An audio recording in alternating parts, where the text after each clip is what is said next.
আসসালামু আলাইকুম প্রিয় দেশবাসী ও সাধারণ জনগণ, আপনাদের উদ্দেশ্যে আওয়ামী লীগ প্রসঙ্গে আজকে অল্প কিছু কথা বলার জন্য আসলাম। বর্তমানে আওয়ামী লীগের বিভিন্ন অফিস খোলা হচ্ছে এবং আওয়ামী লীগের গুন্ডা সাঙ্গপাঙ্গরা মাথা নাড়াচাড়া দিয়ে উঠছে।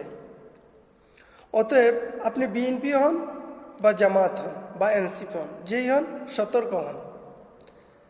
আমি বিএনপির সাধারণ ক্ষুদ্র একজন কর্মী হিসেবে আমি বলতে চাই, যদি বিএনপি এই পুনর্বাসনের জন্য, আওয়ামী লীগকে পুনর্বাসনের জন্য কোনো সহযোগিতা বা কোনো কিছু করে থাকে, এটা বিএনপির জন্য একটা মারাত্মক ভুল হবে। কারণ প্রত্যন্ত গ্রাম অঞ্চলের সাধারণ খেটে খাওয়া কর্মীগুলা তারা জানে যে আওয়ামী লীগের নির্যাতন নিপীড়ন কত কঠিন ছিল এই 17 বছরে। এটা বাংলাদেশের সাধারণ মানুষও উপলব্ধি করতে পারছে। অতএব আওয়ামী লীগকে কোনো প্রকারে ছাড় দেওয়া যাবে না। এই বাংলাদেশে আওয়ামী লীগের বিচার করতে হবে।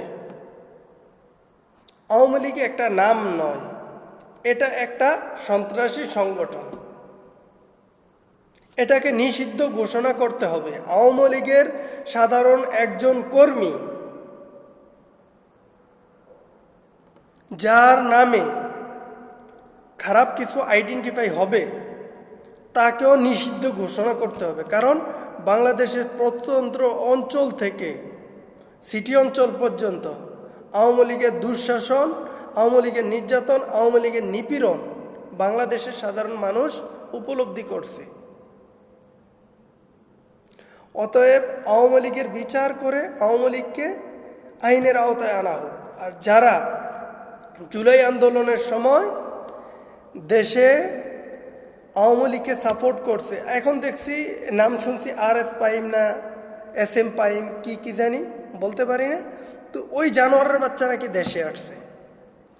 আমি বাংলাদেশ জাতীয়তাবাদী দল বিএনপির একজন ক্ষুদ্র কর্মী হিসেবে আমি দেশনায়ক তারেক রহমানের কাছে আহ্বান জানাচ্ছি যে আওয়ামী লীগের যারা সন্ত্রাসী গুন্ডা সাঙ্গপাঙ্গ বাহিনী ছিল তাদেরকে আইনের আওতায় আনুন, তাদের বিচার করুন, এবং কি যারা জুলাই আন্দোলনে সাধারণ জনগণের উপর ঝাঁপিয়ে পড়েছিল, যারা বিভিন্নভাবে আওয়ামী লীগকে এই হত্যার কাজে উদ্বুদ্ধ করেছিল, তাদের সবাইকে আইনের আওতায় আনে এদের বিচার করুন।